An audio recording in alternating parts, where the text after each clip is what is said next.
अभी हाल ही में मैं गृह मंत्री जी का एक बयान सुन रहा था। एक चैनल में उन्होंने कुछ ऐसी बातें कही जिससे मुझे बहुत ताज्जुब हुआ,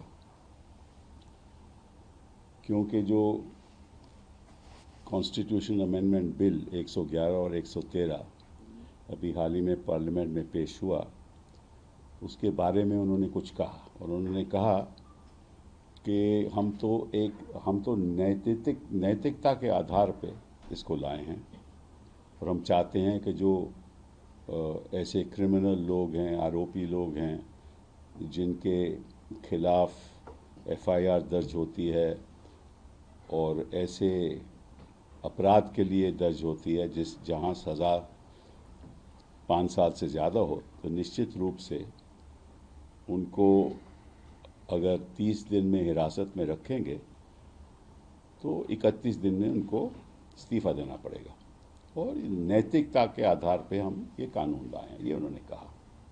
मुझे बड़ा ताज्जुब हुआ, क्योंकि नैतिकता के आधार पे तो उन्होंने कई सरकारें गिराई हैं। नैतिकता के आधार पे कई मंत्री जो पहले जिनके खिलाफ ये आरोप लगाते थे कि करोड़ों रुपए का उन्होंने धांधलेबाजी की है, वो अब इनके मंत्री हैं।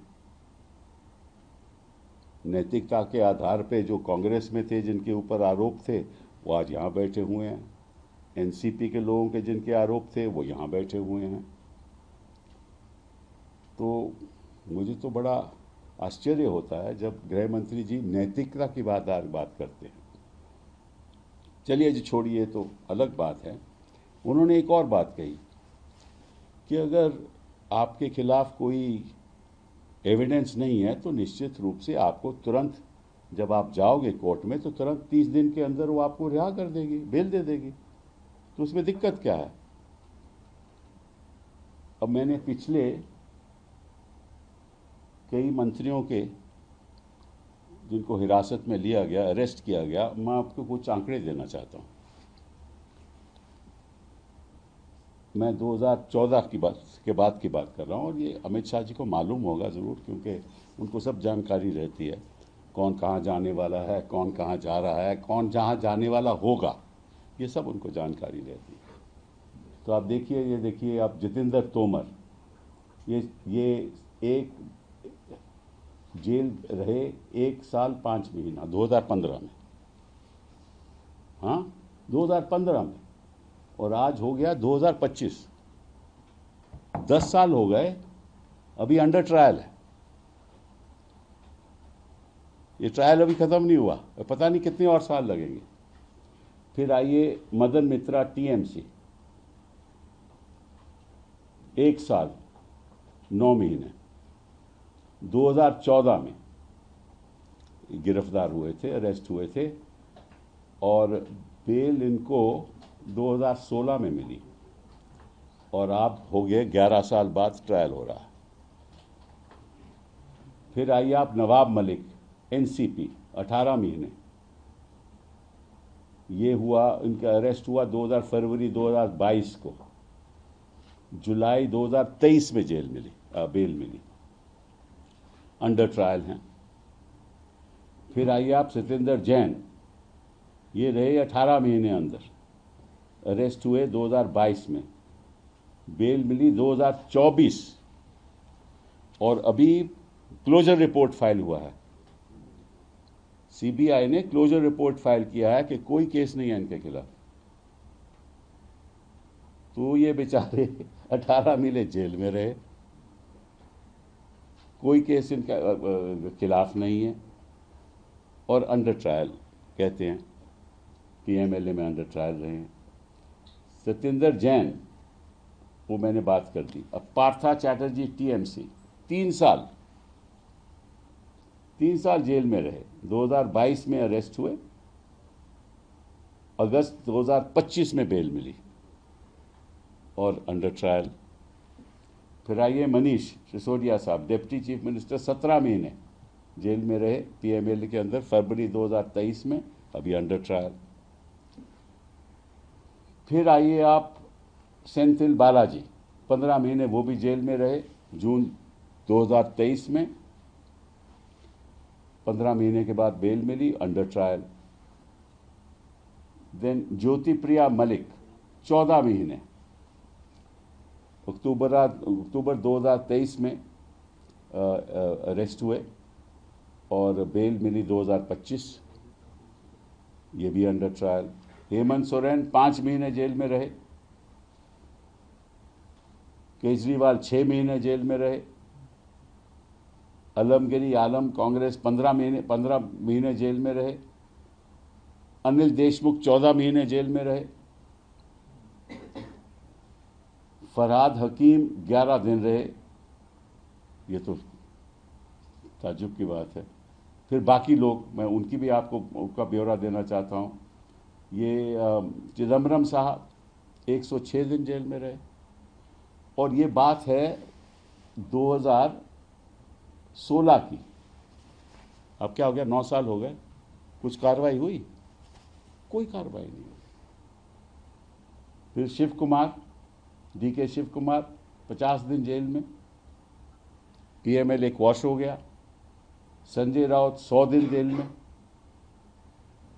तो ये तो जानकारी गृह मंत्री जी को है, तो ऐसा लगता है कि वो भूल चुके हैं। जेल जाना उनको याद रहता है, जब बाहर आ जाते हैं तो भूल जाते हैं कि कितने दिन रहे थे। कहते हैं कि 30 दिन में बेल मिल जाएगी आपको। मैं कोई पर्सनल बात नहीं करना चाहता, उसको छोड़ दीजिए, वो ज़रूरी भी नहीं है। लेकिन ये बड़ी ताज्जुब की बात है। और उनको देखिए, उन्होंने एक नया कानून पास किया, BNS, उसमें वो भी भूल गए लगता है, उसका प्रावधान भी भूल गए कि उसमें लिखा है, पहले क्या होता था कि 15 दिन पुलिस कस्टडी में कोई भी अगर इन्वेस्टिगेट कर रहा हो तो 15 दिन की पुलिस कस्टडी हो सकती है। आज भी 15 दिन है, लेकिन पहले कानून में, कोड ऑफ क्रिमिनल प्रोसीजर में, पहले 15 दिन के बाद पुलिस कस्टडी नहीं हो सकती थी। BNS में अब क्या है कि ये कस्टडी, जो ये PMLA हो या CBI हो, तो वो 2 दिन की कस्टडी ले सकता है। कोर्ट में जाके बोले मुझे 2 दिन की कस्टडी चाहिए, बाकी मैं इन्वेस्टिगेट कर रहा हूँ। फिर 2 हफ्ते के बाद 3 दिन की कस्टडी और ले सकते हैं। ऐसे ऐसे 90 दिन तक, 60 दिन या 90 दिन तक कस्टडी ले सकते हैं। तो अगर प्रोसिक्यूटिंग एजेंसी ही कस्टडी 60 और 90 दिन लेगी तो 3 दिन में बेल कहाँ से होगा? ये इनका अपना पास किया हुआ कानून है। अगर इनको अपनी कानून की जानकारी नहीं है, फिर में चैनल में जाकर बयान देते हैं ऐसे, तो मुझे लगता है कि ये देश को गुमराह कर रहे हैं, और वो भी नैतिकता के आधार पे। सब जानते हैं। अब तो देखिए, रियलिटी तो ये है कि हिंदुस्तान की जनता जान चुकी है कि कितना लगाव है इनका नैतिकता के प्रति। तो मैं गृह मंत्री जी से कहूँगा कि ये जो कानून लाए हैं ना, ये केवल ऑपोजिशन के चीफ मिनिस्टर्स और मिनिस्टर के खिलाफ उनको हिरासत में लेकर ऑपोजिशन की सरकारों को डिस्टेबलाइज करना, यही आपका इरादा है। और ये नैतिकता की बात जो आप करते हो ना, ये छोड़ दो, क्योंकि इससे कोई फ़ायदा नहीं, कोई इससे प्रभावित नहीं होगा।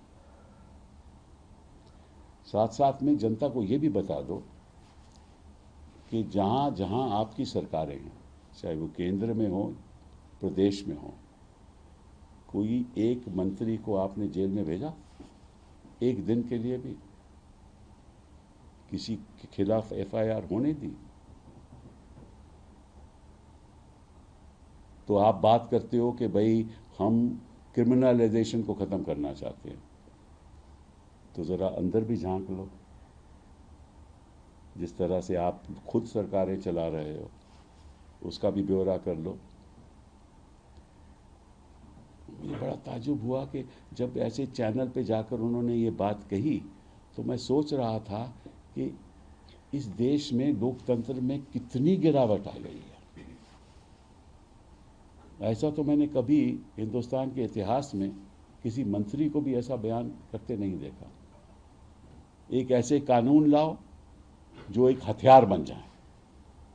सरकार के हाथ में अब कानून हथियार बन चुका है, जिससे ऑपोजिशन लोगों को हिरासत में लेकर